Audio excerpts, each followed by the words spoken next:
नमस्कार, मैं रोहित कुमार ज्योतिषाचार्य लक्ष्य ज्योति संस्थान आपके चैनल के माध्यम से सभी देखने वालों को मकर संक्रांति एवं लोहड़ी पर्व की हार्दिक शुभकामनाएं। और आपके चैनल के माध्यम से जो आप ये सनातन धर्म का प्रचार प्रसार कर रहे हो, इसके लिए मैं करबद्ध आपका धन्यवाद करता हूं। मकर संक्रांति जो है ये एक पूरे भारत में बहुत ही हर्षोल्लास से मनाया जाने वाला एक पर्व है और प्रमुख पर्वों में से ये एक पर्व है। संक्रांति का पर्व जो है वो पूरे भारत के अंदर भिन्न भिन्न रूपों में मनाया जाता है और अलग अलग नामों से इसको जाना जाता है।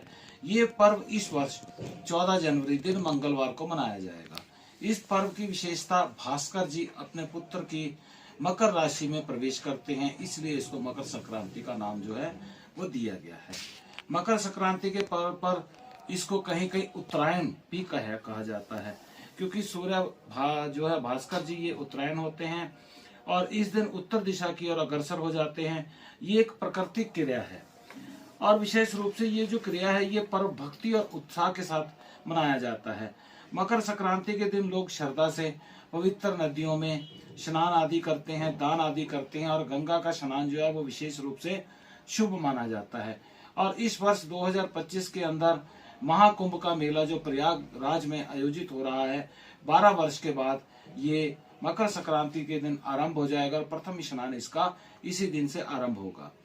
मकर संक्रांति के दिन जो लोग हैं, सनातन धर्म से जुड़े हुए जो सभी लोग हैं, सब दान पुण्य जो है वो अवश्य करते हैं।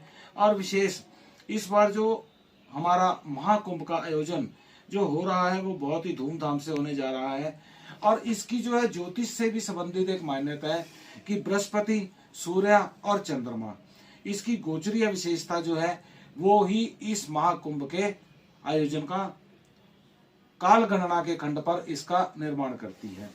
विशेष रूप से गंगा जी, भागीरथ जी, इसी दिन भागीरथ जी के पीछे गंगा जी चले थे और कपिल मुनि के आश्रम से होते हुए ये सागर में जाकर मिले थे। और महाभारत काल में भी भीष्म पितामह जिन्हें शरीर तब तक नहीं छोड़ा था जब तक कि सूर्य जो है वो उत्तरायण नहीं हुआ था। तो ये जो मकर संक्रांति है ये अत्यधिक पुण्यदायक जो है ये संक्रांति मानी जाती है। और इस दिन अपने पितरों के निमित्त जल देना, उसके अंदर तेल डाल के जल देना, अर्पण करना, पितरों के प्रति दान करना, ऐसा करने से पितरों की आत्मा को शांति मिलती है। और इस पर्व पर दीप दान का विशेष महत्व है। धर्म स्थान पर, मंदिरों में या पवित्र पेड़ और जो पौधे होते हैं उनके नीचे दीपदान आप कर सकते हो। मकर संक्रांति के जो पर्व है इसको विशेष रूप से पतंग महोत्सव के नाम से भी जाना जाता है और इस दिन पतंग जो है वो बहुत लोग जो है ये पतंग उड़ाते हैं। और भगवान श्री कृष्ण जी ने भागवत गीता में भी उत्तरायण सूर्य का जो महत्व है वो बताया है। परमात्मा का संविधान यही कहता है कि आज के दिन किसी भी पुण्य संत से, किसी आदरणीय गुरु से अगर आप दीक्षा मंत्र जाप लेकर उस मंत्र को जाप करते हैं तो आपको आपकी भक्ति में अत्यधिक जो है वो लाभ मिलता है। मकर संक्रांति जो है वो अलग अलग प्रांतों में अलग अलग तरीके से इसको अलग अलग नामों से ही इसको जाना जाता है और मनाया जाता है। मकर संक्रांति का जो पर्व है अन्य त्योहारों की तरह भी इस पर्व पर भी मोबाइल पर लोग संदेशों को भेजकर अपना प्रमाण जो है, सिद्धांत, बधाई, शुभकामनाएं जो है वो भेज देते हैं। और विशेष करके मकर संक्रांति के अवसर पर सभी मांगलिक कार्य जो है वो आरंभ हो जाते हैं और विशेष करके जो खर मास है उसकी समाप्ति हो जाती है और देवताओं का दिन और दानवों की रात्रि आरंभ हो जाती है। इस दिन खिचड़ी का विशेष जो है वो महत्व है। खिचड़ी का सेवन और दान बहुत ही महत्वपूर्ण माना जाता है। खिचड़ी का दान भी अत्यधिक महत्वपूर्ण माना जाता है।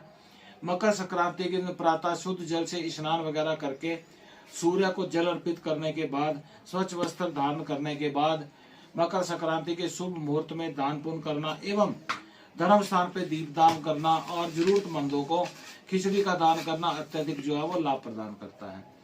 विशेष रूप से मकर संक्रांति का जो शुभ मुहूर्त है वो पुण्य काल का जो सुबह 9:03 से लेके शाम को 5:46 तक का है और महापुण्य काल का जो समय है वो सुबह 9:30 से 10:48 तक का है। इन सभी शुभ पुण्य काल में नई वस्तु आप खरीद सकते हैं, नया वाहन खरीद सकते हैं, आप ऋण ले सकते हैं जो भी आप अपनी समर्थानुसार कोई भी नई वस्तु लेने की आप योजना बना रहे हैं तो उसका शुभारंभ आप कर सकते हैं। और विशेष इस दिन गर्म वस्त्रों का दान करना, कंबल का दान करना और गर्म वस्त्र जरूरतमंदों को देना, और इसमें जैसे गुड़ से बना मिष्ठान होता है, रेवड़ी, गच्चक, मूंगफली वगैरह, ये भी अवश्य दान करना चाहिए। और एक बात और है कि मकर संक्रांति के दिन दान किया गया जो भी होता है, मानव सहृदय से जो ये दान करता है तो उसके किस्मत के सितारे जो है वो और चमकने लग जाते हैं। और विशेष रूप से इसके अंदर जो है मकर संक्रांति का पर्व पूरे भारतवर्ष के अंदर अत्यधिक धूमधाम से मनाया जाता है, क्योंकि सूर्य भी उत्तरायण होते हैं। और इसी के साथ जुड़ा हुआ है हमारा लोहड़ी पर्व, जो विशेष 13 जनवरी को पंजाबी त्योहार लोहड़ी पर्व जो है वो बहुत ही धूमधाम से मनाया जाता है। और ये जो लोहड़ी का पर्व है ये पंजाबी संस्कृति का एक महत्वपूर्ण हिस्सा भी है, और ये पंजाब में उत्साह और जोश से मनाया जाता है। लोहड़ी पर्व पर लोग अपने घरों के आंगन में आग जलाते हैं, आग जला के पूरा मोहल्ला जो है रिश्तेदार को बुला के नृत्य करते हैं एवं लोहड़ी के गीत गा गा कर खुशियां मनाते हैं। लोहड़ी की आग को प्रज्वलित करना, लोहड़ी की आग को जलाना सर्दियों का अंत और शुरुआत बसंत की, ऐसा माना जाता है कि बसंत का आगमन का प्रतीक होता है। ये त्योहार जो है पंजाबी संस्कृति के इतिहास और परंपराओं को बनाए रखने में मदद करता है। मैं रोहित कुमार एक बार फिर से आपके चैनल के माध्यम से सभी देखने वालों को मकर संक्रांति की एवं लोहड़ी की हार्दिक शुभकामनाएं। नमस्कार।